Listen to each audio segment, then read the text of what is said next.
तुम सबको पता है कि संज्ञा के स्थान पर, किसके स्थान पर, संज्ञा के स्थान पर प्रयोग होने वाला कोई शब्द है वो क्या कहलाता है, सर्वनाम। बेसिक तौर पे क्या होता है, बार बार हम एक ही शब्द का रिपीटेशन नहीं कर सकते। जैसे लोग बोलूंगा राम खाना खाता है, राम पढ़ता है, राम सोता है, राम चलता है, तो थोड़ा ऑकवर्ड फील होता है। तो हम क्या करते हैं, उसको तोड़ तोड़ के बोलते हैं कि राम खाना खाता है, वह पढ़ता है, वह सोता है, वह चला गया, ऐसा। तो राम शब्द को रिप्लेस करके वहां पर क्या शब्द आ गया, वह।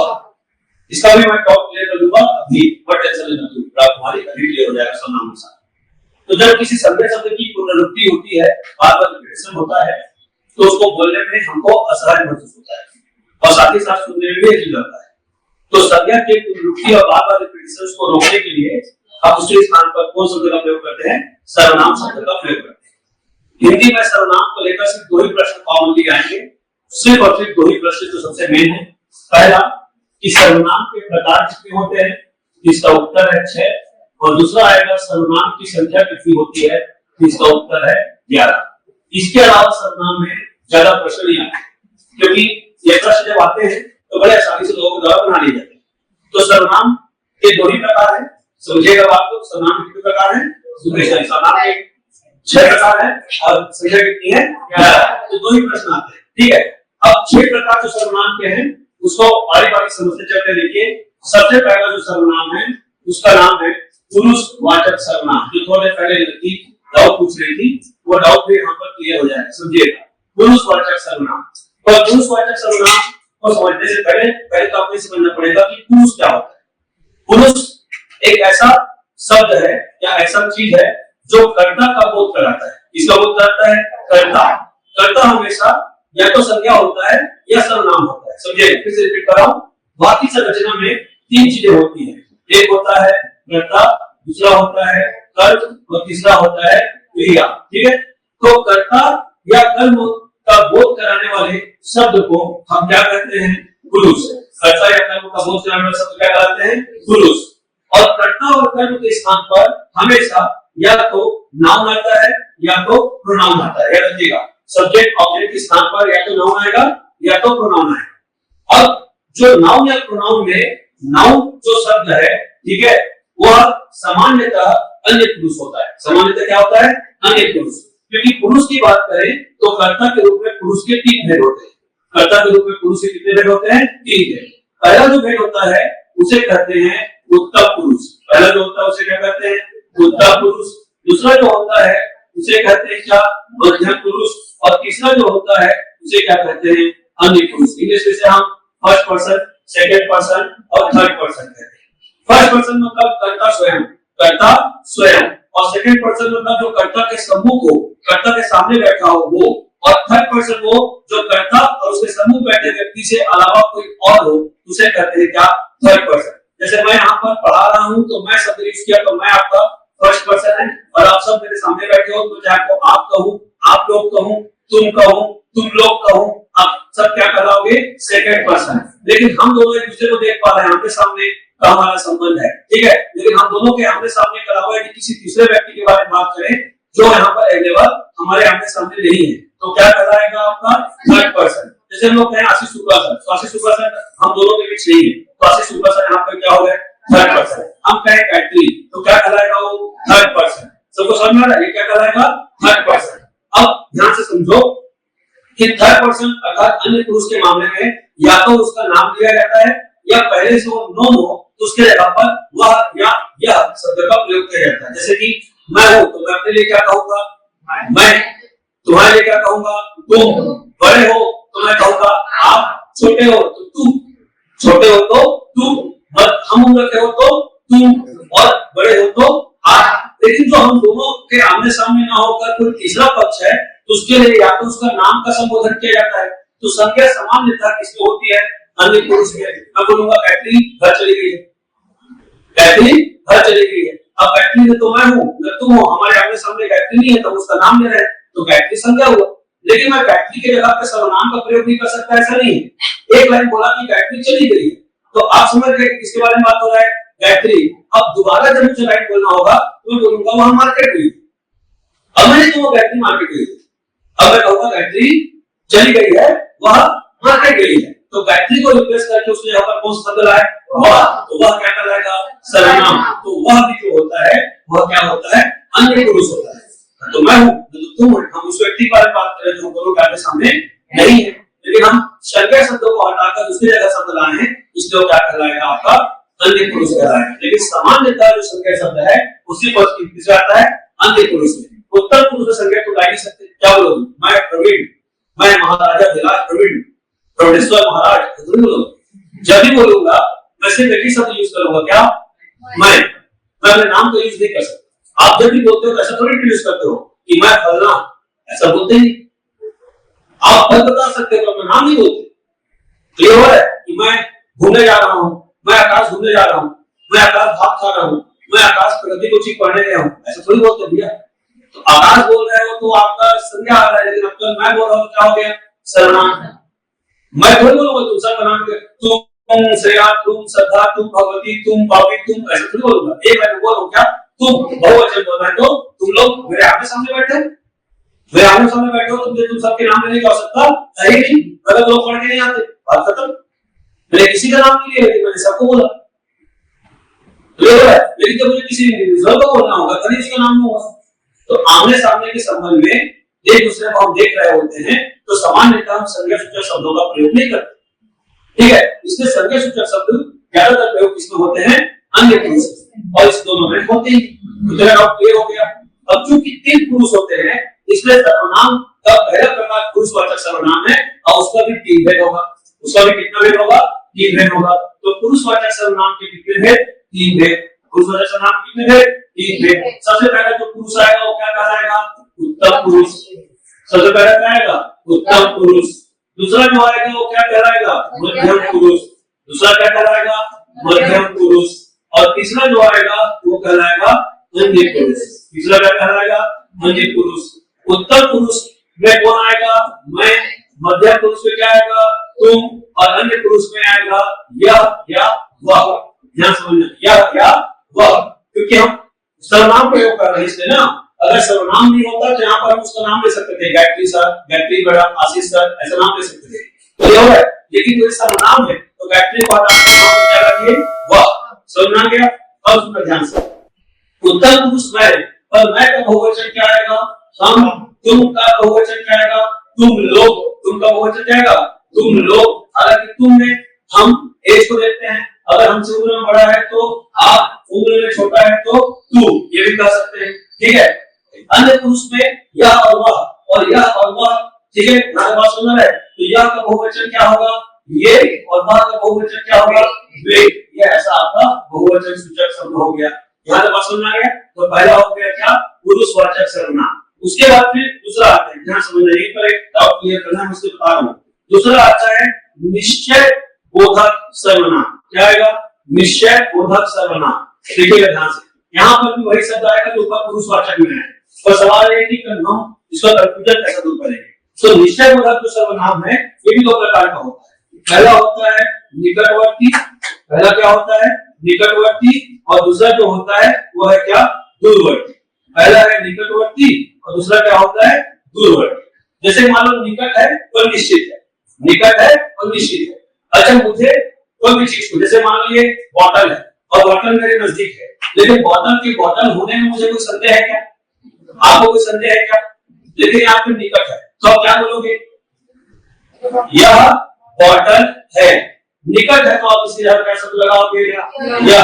लेकिन बहुत सारे बॉटल होते हैं यहाँ पे 2-4 क्या होते हैं ये बॉटल है, तो यह का बहुवचन क्या होता है ये हो गया।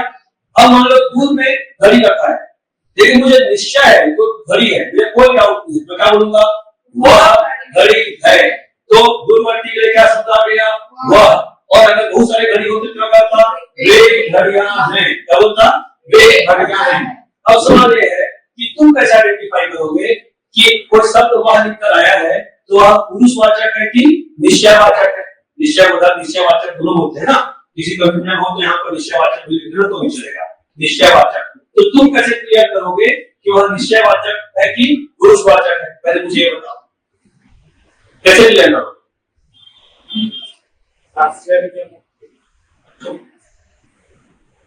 एकदम कंफर्म रहेगा उसकी कैसे करते हो? तो ठीक है, मैंने बोला यह लड़का है, कंफर्म है, डाउट है क्या लड़का है कि यह लड़का है, ठीक है, अब कैसे क्लियर करोगे? कंफर्म तो मुझे क्या लड़का है, यह लड़का है, यह वाटर है, दो वाक्य है, यह लड़का है, यह वाक्य है, एक पुरुषवाचक है, एक निश्चय होता है, बताओ कौन सा? यह लड़का है, यह वाटर है, दो वाक्य बोला, दोनों में यह है, कौन सा यह पुरुषवाचक है, कौन सा यह निश्चयवाचक? कैसे नारी की लड़का वाला पुरुषवाचक है? हाँ, बस लिविंग है, नॉन लिविंग, सीधी से खत्म है। अगर लिविंग चीजों का बोध हो रहा है तो पुरुषवाचक होगा, और नॉन लिविंग का बोध हो रहा है तो निश्चयवाचक होगा। वाटर नॉन लिविंग है, लड़का लिविंग है, क्लियर हो गया? समझ में आया? इसको भी समझ में आया, मुझे पता है। बस वही क्या नाम? सोनी, तुम्हें समझ आया? देखिए समझ में क्यों नहीं आया पहले बता, ठीक? और निर्जीव में इतना समझती है भाई, मैं तेरे लिए भी यह शब्द यूज करूंगा, तू जीवित है कि नहीं है? मैं तेरे लिए शब्द बोला यह सोनी है, तेरे सोनी होने में मुझे कोई डाउट है क्या? मैं क्लियर हूं इस लड़की का नाम सोनी है और मैं बोल रहा हूं यह सोनी है, लेकिन मुझे यही पर पता है कि कैमरा है, हम बोल रहा हूं यह कैमरा है, तो मुझे कोई डाउट नहीं है कि कैमरा नहीं है, मुझे क्लियर है कैमरा, और ये निर्जीव है, और ये निर्जीव है। अगर इसको मैं बोल रहा हूं कि यह कैमरा है तो इसमें भी शब्द आया यह, और इसमें जो शब्द आया यह, ये निश्चयवाचक सर्वनाम, लेकिन तेरे लिए भी शब्द आया यह सोनी है, यह सोनी है, तो तेरे में जो शब्द आया यह, वो निश्चयवाचक नहीं बल्कि वो पुरुषवाचक का अन्य पुरुष वाला है। समझ में आया नहीं आया? ये हो गया, वैसे होगा। तो अगर कोई जीवित शब्दों के लिए यह वह आएगा तो पुरुषवाचक होगा, और निर्जीव शब्दों के लिए यदि यह वह आएगा तो वह निश्चयवाचक होगा। ये हो गया, क्लियर होगा बेटा? साधना तुमको ठीक। अगला थर्ड पॉइंट आते हैं, थर्ड पॉइंट का नाम है अनिश्चयवाचक। अनिश्चयवाचक, अनिश्चयवाचक, अनिश्चयवाचक। अनिश्चयवाचक में कैसा होगा समझिएगा ध्यान से, ठीक है?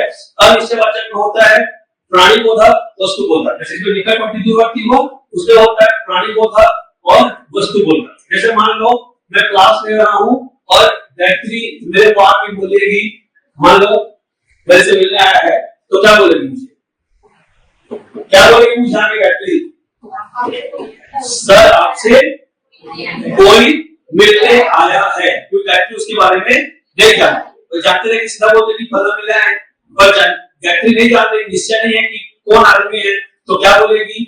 कोई मिलने आया है, बोलेगी ना, कोई मिलने आया है। तो ये प्राणी बोधक हो जाएगा कोई।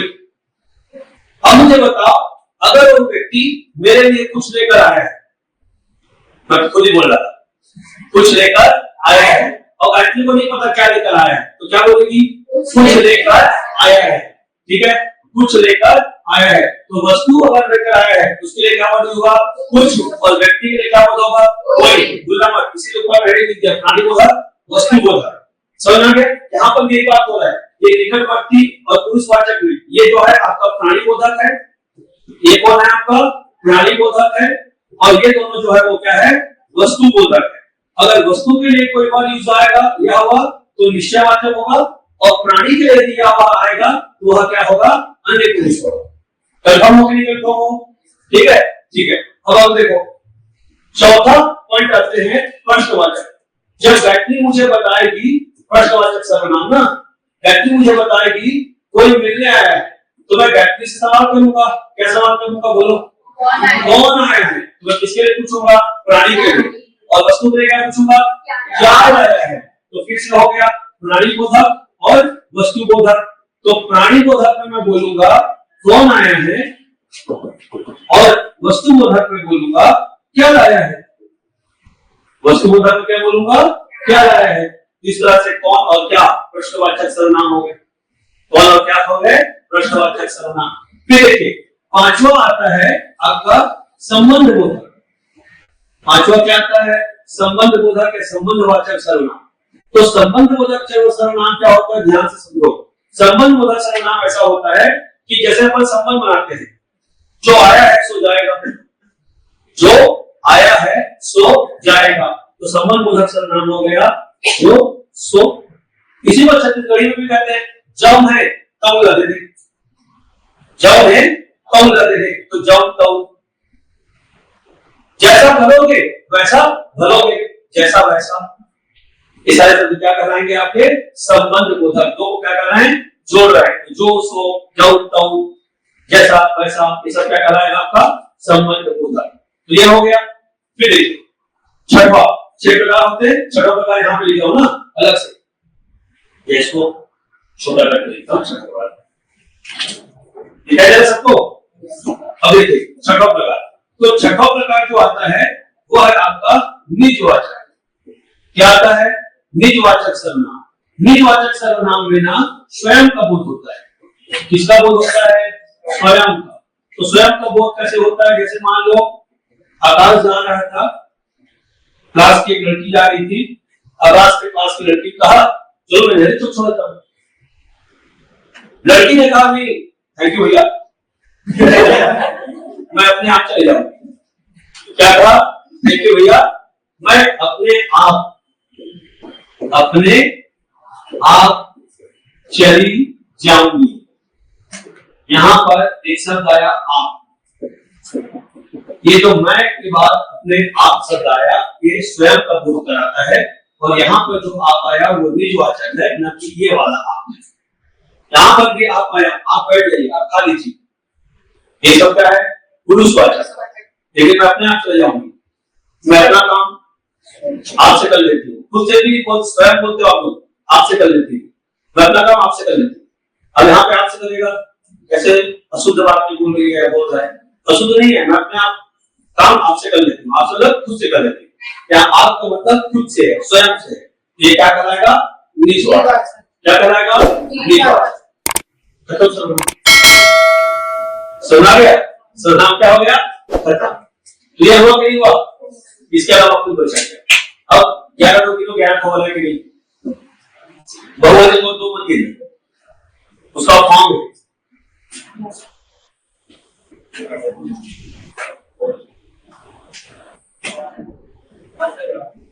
हो गया, हो गया नहीं हो गया, तो टोटल क्या हो गए। तो 11 संख्या में सर्वनाम होते हैं, और प्रकार में कितने होते हैं, 6। प्रकार में कितने होते हैं, 6। अब कुछ नोट करके लिख लो, 5 मिनट गाली खाना बताइए तो खाई लेते लिखो, चलो लिखो लिखो, नोट लिखिएगा। हिंदी में कुछ संयुक्त सर्वनाम भी होते हैं, हिंदी में कुछ संयुक्त सर्वनाम भी होते हैं, जैसे जैसे कुछ ना कुछ, सब कुछ, कुछ ना कुछ, सब कुछ, सब तेरा लिखो, कुछ ना कुछ, सब कुछ, कोई ना कोई, कुछ ना कुछ, लिखते चला। ऐसे कहा कर ली, जो सभी सब आता है सबको जोड़ के कोई ना कोई हो गया, कुछ ना कुछ, सब कुछ, कुछ कुछ, कुछ कुछ होता है और आगे कुछ कुछ, इनको ना कोई ना कोई चाहिए यार। ये तुम तो अक्षरी खेलने पर मजबूर कर दे रहे हो, देखो ना यार, कोई ना कोई, कुछ कुछ, कुछ ना कुछ, सब कुछ, हर कोई, कुछ भी, कुछ भी हो गया, आदि आदि